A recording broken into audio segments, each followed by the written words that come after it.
믿음의 길을 걸어가는 것이 저는 가장 행복한 인생을 사는 것이라고 저는 믿어 의심치 않습니다.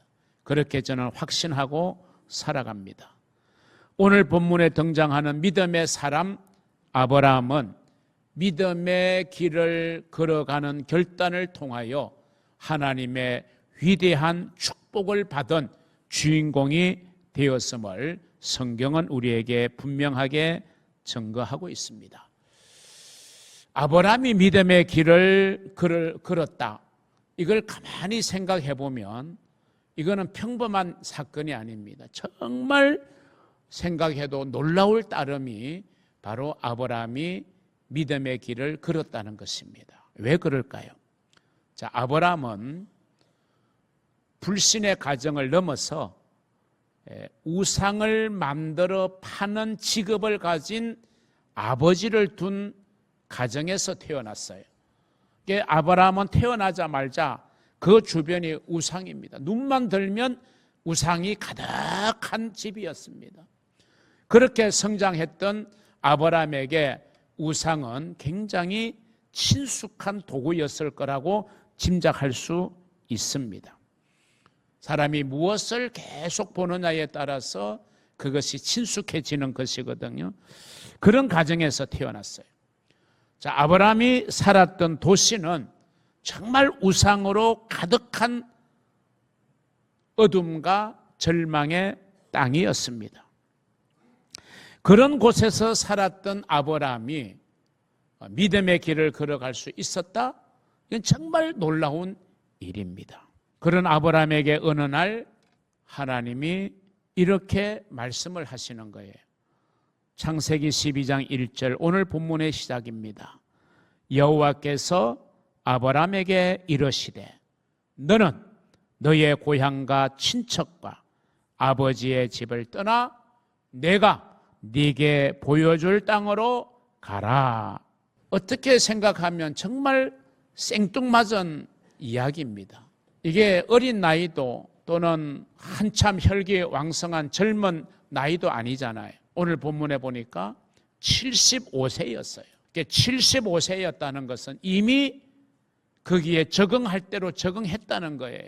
그런 아브라함에게 너는 너의 고향과 친척과 아버지의 집을 떠나서 내가 너에게 지시할 땅으로 가라. 자, 그 과정이 너무 간단하게 되어 있어서 조금 의아하기는 하지만 4절에 보면 아브라함은 그 하나님의 말씀을 듣고 하나님의 말씀을 따라 하나님의 말씀에 순종하여 하나님의 말씀을 의지하여 그는 믿음의 길을 걸어가기로 작정하였던 것입니다. 그리고 결단하여 그의 고향을 떠나는 이 믿음의 선택을 통해서 아브라함은 믿음의 조상이 되었고 축복의 조상이 되었고 오늘날 이스라엘의 출발점이 되어지는 그런 위대한 발걸음을 내디뎠고 우리 모든 믿는 자의 조상이 되는 위대한 축복을 받았습니다. 여러분, 믿음의 길을 걷는 것은 복된 길인 줄로 믿으시기를 바랍니다. 그런데 여러분, 믿음의 길을 걷는 것이 생각처럼 그렇게 쉬운 건 아니에요. 그런데 오늘 본문 4절에 보니까 그 하나의 힌트가 있어요. 우리가 믿음의 길을 끝까지 잘 걸어갈 수 있는 비결이 뭘까? 말씀을 따라 라고 하는 이 표현입니다. 이 말은 말씀을 의지하고 말씀을 붙들고 말씀에 순종하는 것을 이야기합니다. 하나님께서 우리에게 말씀을 주셨고 그 말씀이 우리가 믿음의 길을 걸어갈 수 있는 힘이 되고 능력이 되고 권세가 되는 줄로 믿으시기를 바랍니다. 그래서 교회가 말씀을 강조하는 이유는 바로 여기에 있습니다. 말씀이 없이는 믿음의 길이 불안합니다. 말씀이 없이는 믿음의 길에 위기가 올 때 그 위기를 넘어설 수 있는 힘이 없어요. 말씀이 부족하고 말씀이 내 마음을 지배하지 않으면요, 우리가 믿음의 길에서 승리하기가 어려운 겁니다. 그래서 예수님께서 뭐라고 말씀하셨습니까? 사람이 떡으로만 사는 것이 아니요 하나님의 입에서 나오는 모든 말씀으로 살 것이라.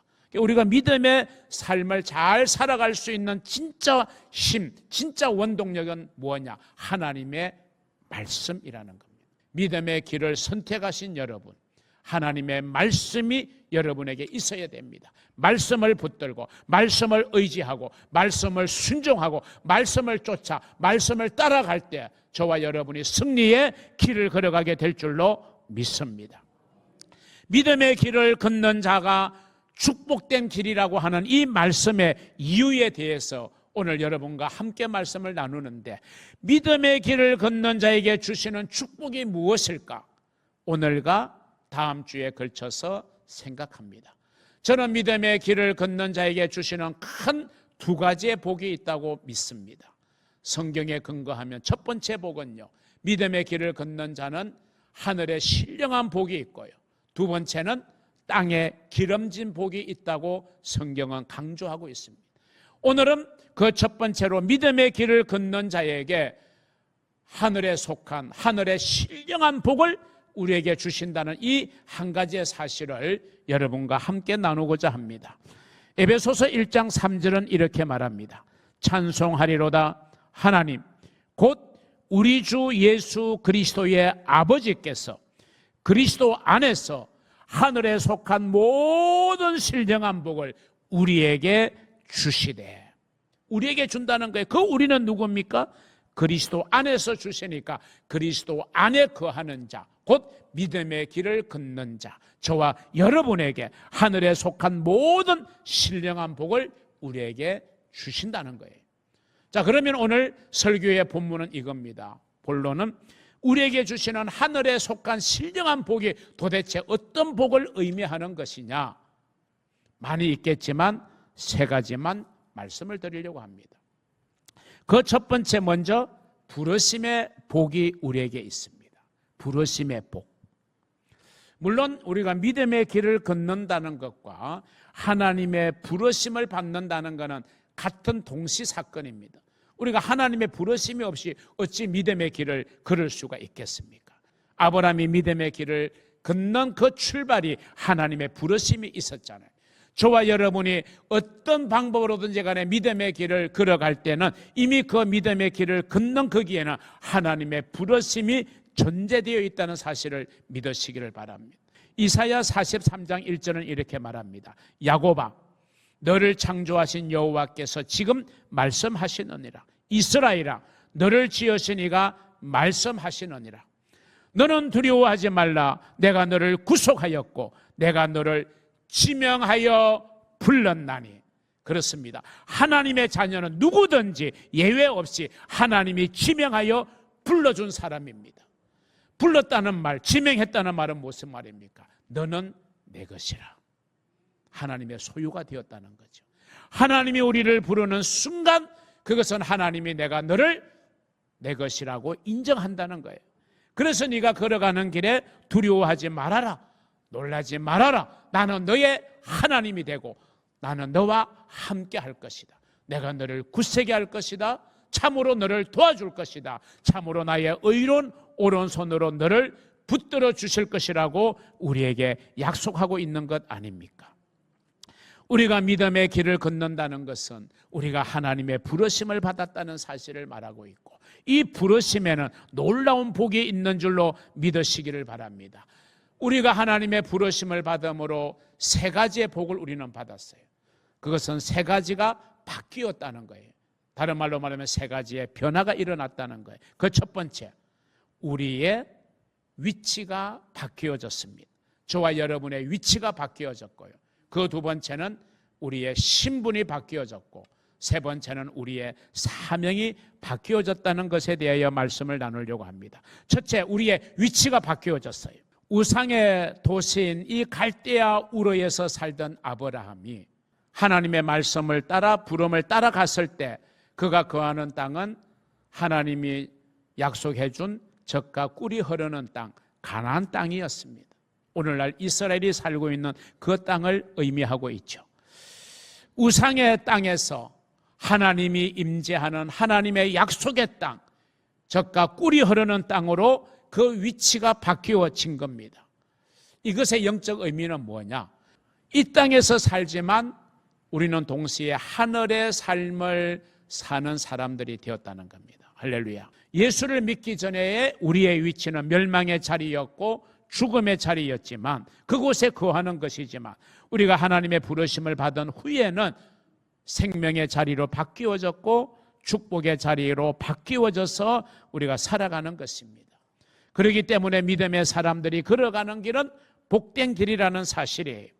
자, 그런 면에서 시편 1편 1절의 말씀은 우리에게 의미가 있습니다. 같이 한번 읽어봅니다. 복 있는 사람은 악인들의 꾀를 따르지 아니하며 죄인들의 길에 서지 아니하며 오만한 자들의 자리에 앉지 아니하고. 여기에서 악인들, 죄인들, 오만한 자들, 이 말은 하나님을 인정하지 않는, 하나님을 믿지 않는, 믿음을 갖지 않는 사람들을 의미합니다. 그 사람들과 비교하여 복 있는 사람, 다른 말로 말하면 믿음의 길을 걷는 사람은 그렇지 않는 악인, 죄인, 오만한 자의 그들의 가는 곳, 그들의 머무는 곳, 그들이 앉아있는 자리를 우리는 다르게 해야 된다는 겁니다. 우리가 하나님의 자녀이기 때문에, 우리의 위치가 바뀌었기 때문에 세상 사람들이 가는 곳이라고 다 우리가 가서는 안 되는 거죠. 죄악의 자리에 머물 수 없어요. 악한 자리에 우리가 함께 머물 수 있는 게 아니잖아요. 그렇게 우리는 믿음의 길을 걸어가는 사람들이 되어야 돼. 그렇기 때문에 우리가 가는 곳, 머무는 곳, 앉는 자리가 우리는 다를 수밖에 없기 때문에 믿음의 사람들의 삶의 내용과 결과는 놀라운 결과입니다. 그게 바로 시편에 이어지는 시편 1편 3절의 말씀이에요. 믿음의 길을 걸어가면 그는 시냇가에 심은 나무가 철을 따라 열매를 맺으며 그 잎사귀가 마르지 아니함 같으니 그가 하는 모든 일이 다 형통하리로다. 할렐루야. 믿음의 길을 걸어가는 사람은 시냇가에 심은 나무와 같은 복을 주세요. 그런데 악인의 길을 걸어가고 죄인의 길을 걸어가고 오만한 자의 길을 걸어가는 사람은 이와 반대로 바람에 나는 겨와 같은 삶이 될 수밖에 없다라고 말씀하고 있습니다. 여러분, 복 있는 길을 끝까지 걸어가시기를 주의 이름으로 축원합니다. 두 번째, 우리가 부르심을 받음으로 뭐가 바뀌었느냐?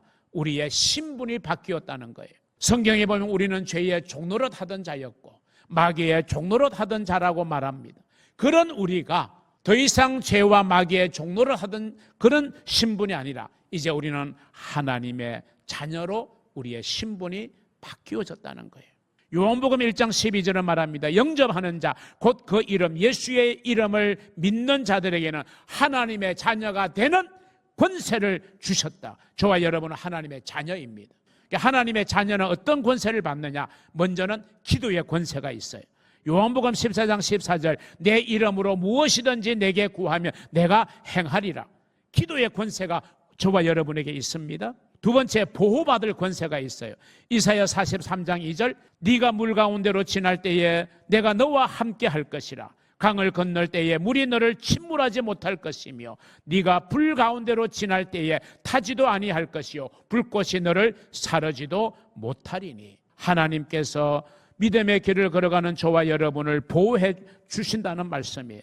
세 번째는 우리가 하나님의 집에 들어갈 권세가 있습니다. 요한복음 14장 3절은 말합니다. 가서 너희를 위하여 거처를 예비하며 내가 다시 너희를 내게로 영접하여 나 있는 곳에 너희도 있게 하리라. 우리가 하나님의 나라, 하나님의 집에 들어갈 권세를 얻게 되어지는 줄로 믿으시기를 바랍니다. 이렇게 우리의 놀라운 신분의 변화가 일어나게 되는 거죠. 세 번째, 뭐가 바뀌느냐? 우리의 사명이 바뀌게 됩니다. 자, 아브라함을 볼까요? 하나님의 부름을 받기 전에 아브라함의 이름은 세 글자였습니다. 아브람이었습니다. 이 아브라함의 이름의 뜻은 한 가정을 책임지는 아버지, 이런 뜻을 가지고 있어요. 한 가정을 책임지는 아버지, 그게 아브람이었습니다. 그런데 이 아브람이 하나님의 부름을 받고 하나님이 새 이름을 아브람에게 주셨어요. 한 글자를 더하셨어요. 아브람을 아브라함으로 바꾸어 주셨어요. 이 아브라함의 뜻은 뭐냐? 만인의 아버지, 만인을 책임지는 아버지, 열국의 아비라는 뜻을 가진 이름으로 바꾸어 주셨어요. 이거는 사명이 바뀌었다는 거예요. 지금까지는 내가 내 가정만 잘 돌보면 되는 사명이었지만 하나님의 부름을 받은 아브라함은 가정을 넘어서서 이제는 세계를 책임지는 존재가 되었다는 거예요. 자, 우리도 예수 믿기 전에는 내 가정만 책임지는 자면 충분했습니다. 그런데 우리가 예수를 믿은 이제는 우리가 내 가정만 잘 책임진다고 책임을 완수하는 게 아니에요. 전 세계를 책임져야 되는, 열방을 책임지는 사명자가 되었어요. 왜? 예수님께서 마가복음 16장 15절에서 이렇게 말합니다. 또 이르시되 너희는 온 천하에 다니며 만민에게 복음을 전파하라. 이게 믿음의 길을 걸어가는 자에게 주신 하나님의 약속입니다. 그리고 명령입니다. 전도의 명령입니다. 선교의 명령입니다. 왜 우리 교회와 성도들이 이 복음 전도와 선교의 명령을 순종하기 위해서 애를 써야 합니까? 우리는 아브라함이 아니에요. 나만 책임지고 내 가정만 책임지면 되는 존재가 아니라 우리의 존재는 이제 넓혀졌습니다. 아브라함이 되었어요. 열국을 책임지는 존재가 된 거예요. 우리 교회는 우리 교회만 이해하는 존재가 되어서는 안 돼요. 지역을 섬기고 세계 열방을 섬기는 교회가 돼요. 그래서 복음을 전하고 선교하는 교회가 돼요.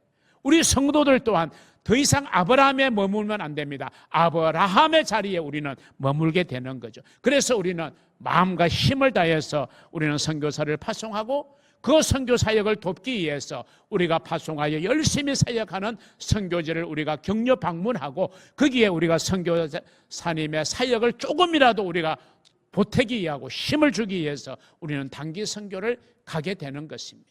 이렇게 부르심을 받은 사람들은 놀라운 변화의 역사가 일어나게 되는 겁니다. 자, 하늘에 속한 신령한 복, 그 두 번째의 복이 뭡니까? 예수 그리스도의 족보에 오르는 복이에요. 부르심의 복에 이어서 우리가 예수 그리스도의 족보에 오르는 복이다.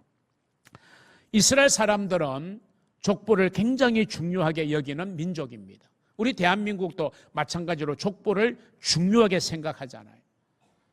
자, 이 이스라엘의 근간이 되는 12지파, 야곱의 12아들들이죠. 그게 이제 이스라엘을 형성하는 12지파가 되었는데 이 12지파의 족보가 구약 성경에 자세하게 기록이 되고 있어요. 자, 예수 그리스도가 요셉의 아들로 이 땅에 육신을 입고 오셨어요. 그래서 예수 그리스도의 족보도 신약 성경에 자세하게 기록이 되고 있습니다. 그 족보의 이름이 기재되어 있다는 건 얼마나 귀한 일입니까? 그래서 예수의 족보에는 이방 여인이면서도 그 족보에 이름을 올린 5명의 여인이 있잖아요. 자, 우리의 이름, 저와 여러분의 이름이 기록되어야 될 진짜 진정한 족보가 뭘까? 여러분, 성경은 명확하게 우리의 이름이 기재되어야 될 족보가 있음을 말하고 있어요. 그게 여러분 뭔지 알고 신앙생활 하셨습니까? 그게 바로 하늘나라의 생명책, 생명록에 우리의 이름이 들어가야 되는 거예요. 왜 그래야 됩니까? 계시록 20장 15절을 보시면 누구든지 생명책에 기록되지 못한 자는 목사라도 불못에 던져지게 되는 겁니다. 우리의 이름은 반드시 하늘나라의 생명책이라는 이 영적 족보에 우리의 이름이 기록되어야 돼요. 그래서 예수님도 이렇게 말씀하셨어요. 누가복음 10장 20절. 그러나 귀신들이 너희에게 항복하는 것으로 기뻐하지 말고 너희의 이름이 하늘에 기록된 것으로 기뻐하라. 여러분, 귀신이 항복하는 거 제자들이 너무 기뻐 날뛰었습니다. 막 자랑스럽게 주님 앞에 보고합니다. 그것으로 기뻐하지 말고 너희의 이름이 하늘나라의 생명책에 기록된 것으로 기뻐해라. 이걸 말씀을 좀 확대해 보면요, 우리가 세상에서 뭔가 일이 잘 되었어요, 기뻐요, 감사해요. 주님이 뭐라고 말합니까? 네가 세상에서 잘된 것으로 기뻐하지 말고 네 이름이 하늘나라의 생명책에 기록된 것으로 기뻐하라고 말씀하는. 그럼 잘 되어서 기뻐하면 못되면 우리가 슬퍼해야 됩니까? 마냥 세상이 끝난 것입니까? 아니죠.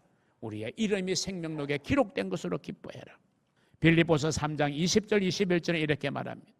그러나 우리의 시민권은 하늘에 있는지라 거기로부터 구원하는 자 곧 주 예수 그리스도를 기다리노니 그는 만물을 자기에게 복종케 하실 수 있는 자의 역사로 우리의 낮은 몸을 자기 영광의 몸의 형체와 같이 변하게 하시리라. 무슨 말이에요? 시민권을 말하는 거예요. 우리가 대한민국 국적을 가지고 있습니다.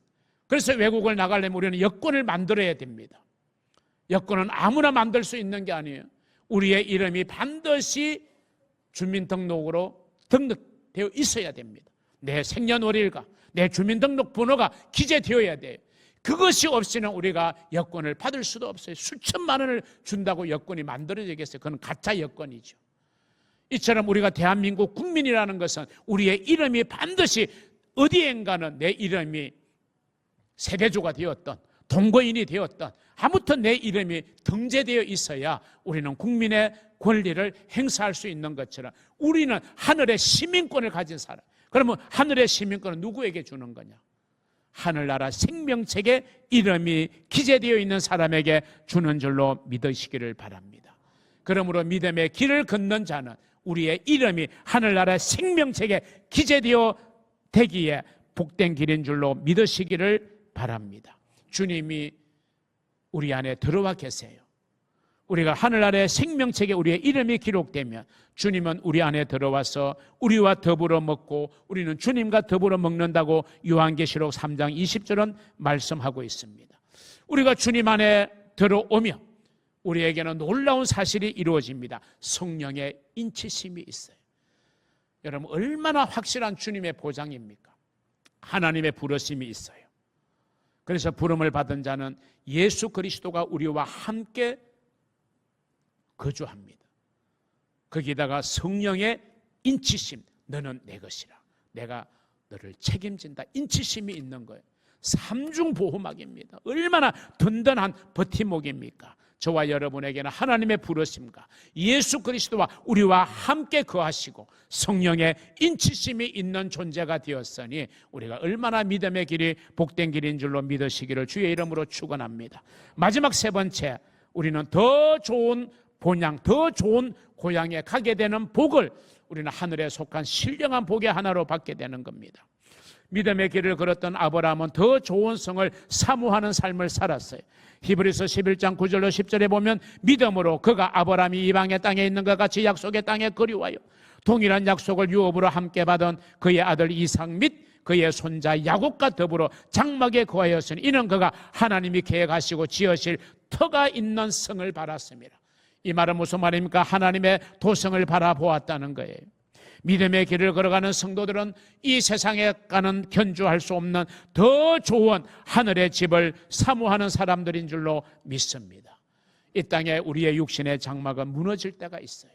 육신의 장막이 무너진다고 끝나는 것이 아니라 하나님께서 지으신 영원한 집이 우리에게 있다라고 고린도후서 5장 1절은 말하고 있습니다.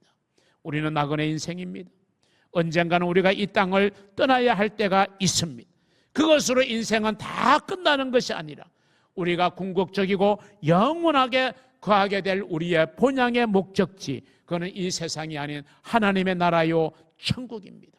그래서 믿음의 사람들은 그 하나님의 나라를 바라보았습니다. 히브리서 11장 16절 그들이 이제는 더 나은 본향을 사모하니 곧 하늘에 있는 것이라. 이러므로 하나님이 그들의 하나님이라 일컬음 받으심을 부끄러워 아니하시고 그들을 위하여 한 성을 예비하셨느니라.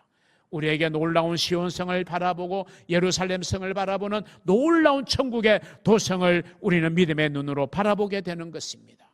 사랑하는 성도 여러분, 저와 여러분으로 하여금 믿음의 길을 걷게 하신 하나님의 부르심 앞에 여러분 감사하시기를 바랍니다.